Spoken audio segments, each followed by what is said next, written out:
What up, ladies and gentlemen? Still Broke Podcast. You know who it is.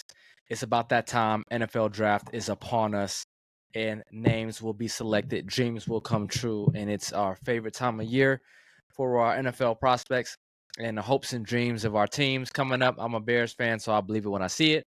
But anywho, let's talk about our favorite prospect here, the prospect that has been getting all the quote unquote criticism, the prospect that has been most talked about, most hyped, or most overrated, depending on what side of the coin that you fall on. And that's Shedeur Sanders. Shedeur Sanders of my beloved Colorado Buffaloes is the second rated quarterback going into this draft. There is talk of him possibly falling. New York Giants possibly taking them at 3, maybe New Orleans Saints at 9, possibly falling to the Steelers at 21. If you want to say falling, there are a whole bunch of things. We're even here now that he can go into the second round. Okay, so what we want to talk about here when it comes to Shedeur is are we hating? Are we truth telling? What are we doing here? Um, is is is it criticism or an evaluation? Which one is it? And there's a difference between the two. And just because I don't share your same evaluation doesn't mean that I'm criticizing a player, or maybe it is constructive criticism. But just because we don't share the same evaluation doesn't mean I'm quote unquote hating on a player. So where does Shedeur stand? Is he really falling? Are people really hating on him? Shedeur, let me say this about Shedeur. He's put up all the numbers at the University of Colorado as far as, passing numbers are concerned. He had a great receiving core. If you watched college football last year, I believe he had one of the top 3 to 5 at worst receiving cores in college football. And they all do. Like, they all do. That is no excuse. I'm not going to sit in here and act like, Joe Burrow. Look at Joe Burrow and who we had. Okay. Look at these guys. With Kyler Murray, all these guys, all these great players. Look at Bryce Young. All these great quarterbacks had great receiving cores in college football. That's just how it works. So I'm not going to knock him for having that. But with that, he put up numbers. Some will say the completion percentage is a little bit, I hate to say overrated, but not as accurate because of the amount of passes that were thrown at or behind the line of scrimmage. It is what it is. But when you look at a prospect, look at an evaluation of a prospect, and when you talk about taking him very early in the top 10 or top 3, just the value has to be there. The value has to be there. And with the quarterback position in the NFL, because it is the most important position on the field most of the time, and it's the position that is paid the most. And it's a position, if you have a guy, there's a difference between winning with a guy and winning because of a guy. So you have to kind of figure that out. And if you win because you have the guy, that's what you're really trying to find in the NFL. You're not trying to find a guy that I can win with the guy, and that's kind of where we are with Shedeur Sanders. Is he a guy that I put on the field and I say I'm winning because I have him? Or is he a guy that says I can win with him? And if you're a guy that says that, well, I can win with him, doesn't mean he's not a good player, but it means that, well, I'm probably not, extending that much draft capital. Like, the freight at number 3 is so expensive. It's the number 3 pick. It's so valuable. Am I essentially overpaying for a guy that I'm saying to myself, is he a franchise changer? Okay, is he a franchise lifter, or is he a guy that he's good enough with the franchise of all the pieces are around him that I can win with him? And those are two different guys. Those are two different guys. And when you're picking at number 3, you're hoping to get a guy that it's a franchise changer, that no matter who you put around him, of course you want to put great talent around him, but he's going to elevate the guys around him. That's what type of talent you want to put at number 3. And when you look at Shedeur, the physical traits are just not there for that. And I'm not saying that he's not a good football player. I'm not saying that I don't like him. I'm also not saying that he's not going to be good on the next level. All those things can be very true. But when you're picking at number 3, and when you're going to that value of that pick, essentially that's a no-brainer. That is a surefire, most likely Hall of Fame, multiple Pro Bowl, all-pro type player at number 3. And it's really a can't-miss guy. Like, that's where you're at, a can't-miss guy. Shedeur's skill set is he's athletically, he's average, maybe to maybe a little bit above.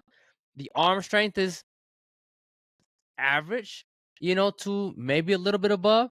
So he doesn't carry the physical tools that you want to take, the wow tools that you say, whoa, like those don't jump off the screen.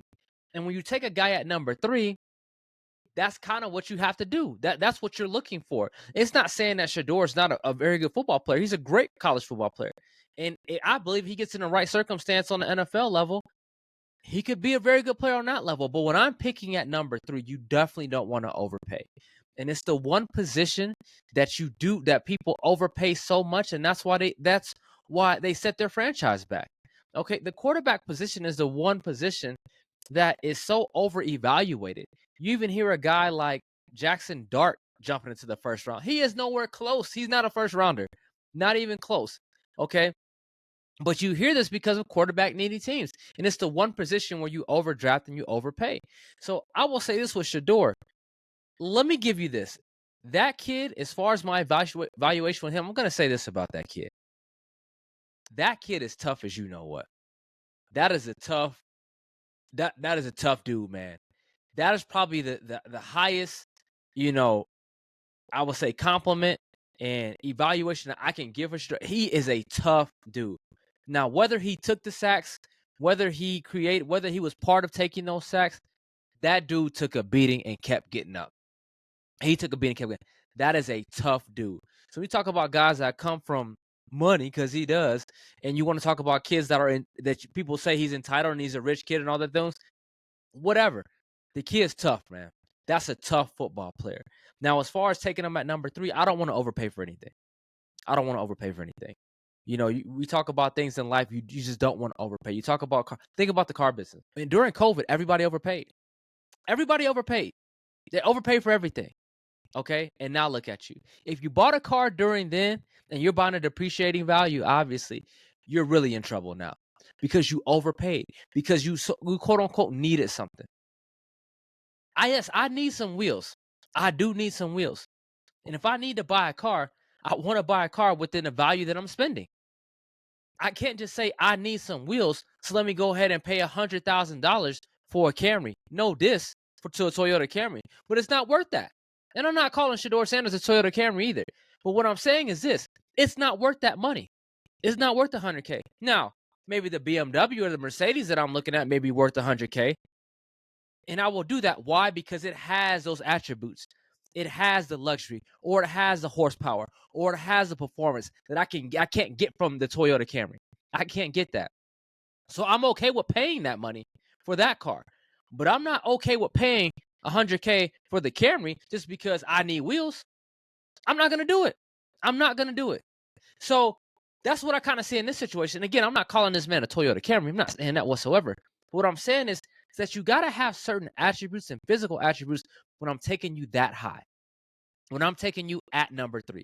That's where I'm going with it. That's it. Okay. We talked about this. Every evaluator had Shedeur and Cam. If they went in last year's draft, I would say you're probably looking at Cam. He's probably still ahead of Shedeur.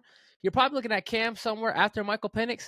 Maybe in that JJ McCarthy, somewhere in that realm. I, I'm the kid that plays for Denver. I can't believe I forget his name, but I'll come back to me. You're in that quarterback realm. That's where you are. The kid that went to Oregon. You guys know what I'm talking about. That's where they are. So you're talking about maybe the Cam's kind of in that realm. Maybe he goes before JJ McCarthy. Maybe he doesn't. Maybe he goes right after that. And if that's the point, they come out of that class, they're late first round and second round guys. So just because it's a year later doesn't mean that now all of a sudden, because the better players have got picked, that your evaluation changed. It doesn't. You're still the same guy. You're still the same guy that we would have taken in this draft. It just so happens that there's not as many good players at your position. Now, with that being said, as far as we're talking about sliding, you're still the number 2 quarterback in this draft. Out of draftable quarterbacks in the world, you are the number 2 guy. What are we talking about as far as sliding? The overreaction about this, the overreaction about Shedeur, the overreaction about, oh, people are hating on him. Oh, people are criticizing him. Oh, people are doing this. Guys, he's going to be the second quarterback taken. Now, it may not be as high as you want him to be, and organizations may get smart. Oh, well, they took Daniel Jones. Well, why would they do that again? Why would they? Now, Shedeur's better than Daniel Jones, but if they feel like he's not on that level, why would you make the same mistake twice? Why would you do that? You wouldn't, because you would be stupid if you would do something like that. So maybe the Giants are being overprotective and say, listen, we may not love him like that, so let's not go ahead and reach for it. Let's not go ahead and do that. Okay? We're not going to do that. So I don't understand. To slide to where? If you go 21, let's say he goes to Pittsburgh, because that's kind of where we're looking at. I hear New Orleans may be out of it. He slides to 21. You're a first round pick. You're second quarterback off the board. How are you sliding? Okay? You do not possess the physical tools to go 1, 2, or 3. That's okay. But you're still a first round pick. Your name's getting called on Thursday night. You're a first rounder. Lamar Jackson was the last pick in the first round. It's okay. You didn't slide. You got drafted. Now, yeah, you didn't go as high as Pops. That's okay. That's okay. I'd rather him, if I'm in Shedeur's situation, I'd rather go, even though Pittsburgh doesn't do a great job of developing quarterbacks, I'd rather go to a team that's a playoff caliber team right now to plug and play instead of going to the Giants just so I can say I got drafted number 3. No. You know, we had an anonymous scout talk about today how it was one of the worst interviews he's ever done, the Kids Entitled, all that mess. And now we got people going crazy right now. Who cares? Who cares? Guess what? Organizations have done their research. Nobody gives a damn what this scout says. What this scout says is not going to affect Shedeur Sanders' draft stock whatsoever. It's just something for you and I to talk about. And I don't care, because I know the truth. The truth is that everybody has their grade on him. It doesn't matter what the anonymous guy said. It has no, and that's not going to affect his draft stock whatsoever. They've already done the research. The hay is in the barn, as they say. They're either going to take him or they're not, no matter what anonymous guy's going to say. Anonymous guy, whatever team he's with, they're not taking him. Okay? They never were. Who cares? But this outrage of where's the outrage of a guy who's going in the first round? Now, I will say this. If Jackson Dart slides ahead of him, then I'm going to say something. Then I will say something. If somehow Jackson Dart slides his way in front of Shedeur Sanders, that is absolutely ridiculous. Then I will say, okay, now something's going on. The jig is up, as they say. The jig is up. If Jackson Dart, but I don't anticipate that happening. It's not going to happen. Jackson Dart's not going in front of Shedeur. So Shedeur will be a first round quarterback. He will go in the first round. He's not sliding anywhere. And if I'm him, I'd rather go to a Pittsburgh. I'd rather go to a team, or maybe I can go to New Orleans with a Kellen Moore. I'd rather go to a team that either has a great offensive head coach that I can grow with, or B, a great team that I can compete with. One of the two things. So who cares? But all this selective outrage about he's this, he's that, and he's sliding to where? He's going to be a first-round quarterback, a first-round selection. That is the truth. And it is okay for me to sit here and say, listen, his arm is a little bit average to above. His athleticism is average to above. He holds onto the ball a lot. Those are facts. That's not hating on the kid. Those are facts. And I can also say the kid is tough as nails. He's as tough as they come. And you can win with him. You can win with them. I can also say that. But you can pick and choose what you want to do with what you want to do with. That's on you. But the reality of it is that our job as a scout or in the media, whatever it is to evaluate the talent. And no matter whether I love the guy or I like the guy, like I'll tell you right now, Genty, he's a really good football player. Is he Saquon Barkley? No, he is not. I know he says that. He's going to have a Saquon. Listen, if he goes to the right team, but he is not Saquon Barkley. He does not possess that type of home run ability. There's levels to this now. There's levels to this. Guys like Saquon, okay? Guys like Adrian Peterson, guys like, listen, Jahmyr Gibbs has another gear that guys don't have. He has another gear that guys, and you saw that at Alabama. That dude goes in the 6th gear. No, he in the 8th gear now. He in 9-speed transmission.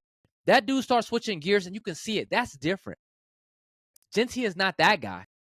Doesn't mean he's not the best running back in the draft. Doesn't mean he doesn't deserve to be a top 10 pick. He just ain't that guy. But he's going to be a really good player going to the right team. Same thing with Shedeur. There's been plenty of players that don't have a Michael Vick cannon, okay, that can't run like a Lamar Jackson or Justin Fields, doesn't have the quickness of a Kyler Murray. There's been plenty of guys that don't have that are successful in this league. Plenty. They go to the right place. you take advantage of their skill set and you go forward. And that's what Shedeur can be. So just by us saying, hey, he doesn't possess these tools for me to go ahead and pay $100,000 and to select you at number 3, but he possesses enough for me to get the value later in the first round. And that's all I'm saying. But the selective, crazy outrage is just ridiculous. The kid's going in the first round. All right. The whole slide to whenever. If you didn't have him rated high a year ago, how's he sliding? Because you're telling me that he's not better than the 5 guys that went early last year. So if neither him nor Cam, listen, I'll tell you what, if Will Levis wasn't so sorry, the Tennessee Titans wouldn't be taking Cam Ward 1. But Will Levis has been that terrible that they said, you know what, we got to go ahead and do this.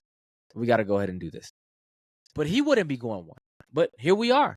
And Cam possesses enough physical tools to where you say, okay, we need a quarterback. He's the best available. Let's take him. That's all it is. That's all it is. And Shedeur just doesn't have the horsepower. And that's okay. Does not mean he's not going to be a great player. Doesn't mean I'm hating on him. Doesn't mean I think he sucks. Doesn't mean I don't like him. Listen, he's a buff, man. I'm a buff. But you know what? When it comes to evaluation, it is what it is. And we should be okay to say it. We should be okay to say it. That's part of the job. Okay? Evaluation is not always criticism. But good luck to all the draftees coming up. Shedeur will be a first rounder. He will be the second quarterback taken. If he's not, I will be shocked. If Jackson Dart goes before him, I will be back on this thing going off about that. But I hope he goes to the right spot. I'm hoping that he goes to a better team and not worry about the draft selection. But as far as the slide is concerned, don't worry about it. The kid's the second best quarterback available in the world. And you know what? As far as I'm concerned, nothing about that says sliding to me. So we'll see what happens. Still Broke Podcast. We'll be back. Talk about some NFL draft. We out of here. Catch you next time. Peace out. Oh, don't forget, like and subscribe. See ya.